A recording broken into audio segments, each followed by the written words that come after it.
Bosh! Right, afternoon guys, welcome to the garage. I'll make it a quick video. I was asked what's my go-to knife and why.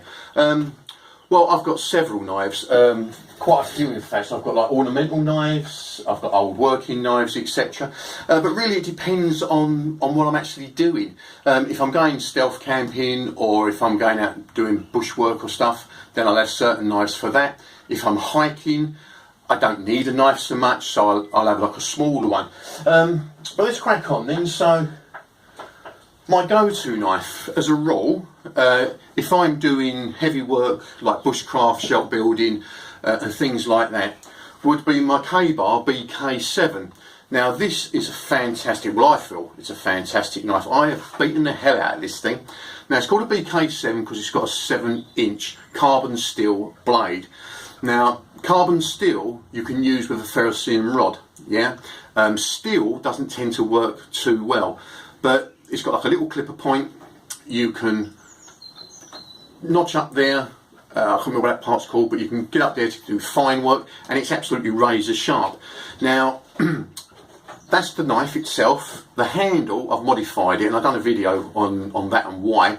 You get it, it's just like a smooth, narrow handle. So I've wrapped bootlace, leather bootlace around it, which made it a bit wider, and then I've put some paracord on so I had a nice grip. Oh, the jimp, yeah, so you can get up on jimping. Very, very good knife, very good knife. Now it comes with this sort of webbing type sheath, which is, you know, not too great, but it does its job. But it doesn't come with all these attachments that I've put on there, okay? But you know, you can modify it any way you like. So on the back, I've put in a ferrocerium rod, if you can see that. I've got a whistle, I've got a little sharpening rod in there, okay, and I've got some cotton wool soaked in petroleum jelly so I can always get a fire going should I need to. And then on the front, it comes with this little pocket on the front, and originally there was a little plastic sheath inside so you could put in a little 2-inch blade if you wanted. Well, I took out the little plastic sheath and I've put in one of those silver swaddlings, you know, the hypothermia sheets, and that sits in there just in case. And then on the side I've attached what used to be a Maglite sheath, and in there I've got 200 metres or 200 feet, sorry, of 3mm paracord. So I've always got my cordage, I've always got my fire starter, I've always got my blade. So that's the BK7. Absolutely brilliant knife, absolutely brilliant knife. I have beaten the hell out of this thing. I've chopped a tree down with it.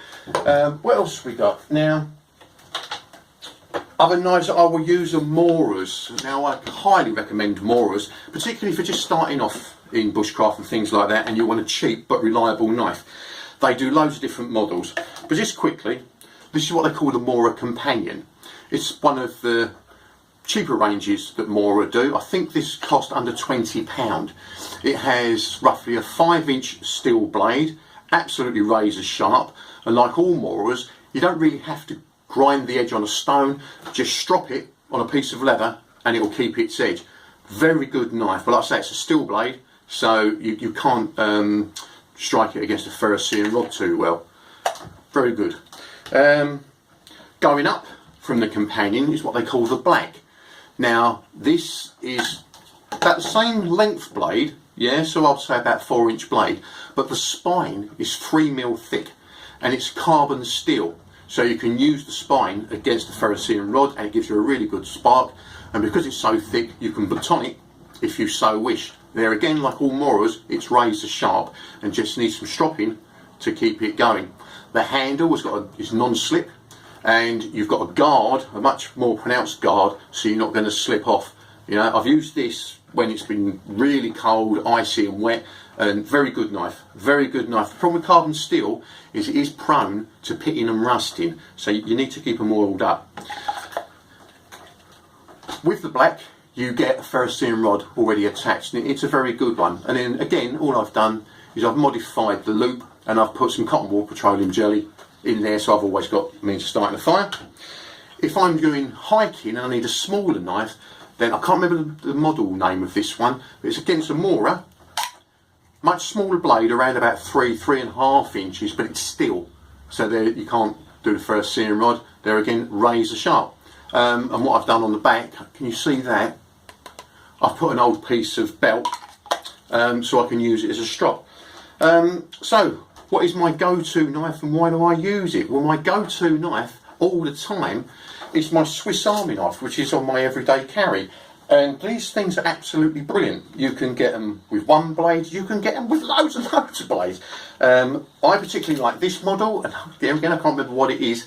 And I've got 3 or 4 of these scattered around various vehicles. But I'll just quickly try and go through it. So you have a largish cutting blade, used just for whittling bits of stick and cutting string and things like that.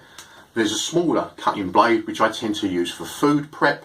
You've then got now I've cut all my nails off because I've got a splinter underneath them. So, but anyway, you've got a file. Now it's got 2 files. Yeah, you've got a coarse and a fine. Very good for doing fish hooks, or if you've snagged a nail, you know, like your nail, and you need to smooth it off. That's good.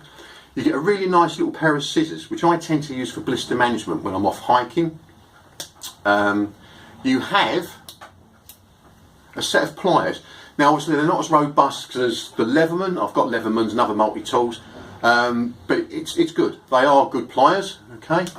There's a little magnifying glass. Oh, if I can get that out. So a tiny little magnifying glass. Comes handy for all sorts of things, looking for splinters under your nails, for example, yeah. You have the crosshead screwdriver, which is very good. You then have some flat-bladed screwdrivers, and they're attached to both a bottle opener and a tin opener, okay. There's toothpicks in there that are held in the handle.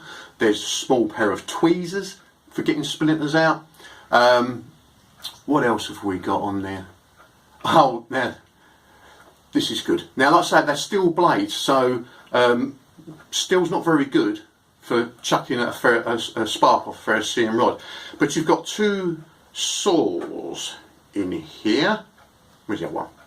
Oh, I've already got it out. Anyway, you've got one. People say, well, why have you got a blunt saw? It's not a blunt saw, okay? It's used, this blunt saw, if you like, for getting the scales off of fish, and there's also a little slot in the top you could use as disgorger, so like if the hook got stuck in the fish's mouth. But the blade I'm looking for some reason I can't seem to find it, is the wood saw. And where's it gone? Well, it couldn't have gone anywhere, could it? Oh, there it is. Anyway, so you've got the wood saw. It's a really good saw, and as you can see, it's got like scald marks on it. That is brilliant with a ferrous searing rod, it really is. And then on the back there's a little hook. See a little hook? Yeah, can you see that? Very good for getting on cordage and pulling it tight. I'll put it that way. There's your obligatory corkscrew, and there's an oar for making holes in leather. So in answer to the question, what's my go-to knife and why do I use it? It's my everyday carry, my Swiss Army knife, because I use it for absolutely everything, and it is really strong, it's nice and light, and it suits my purposes. So that's my everyday carry. It's a brilliant little thing.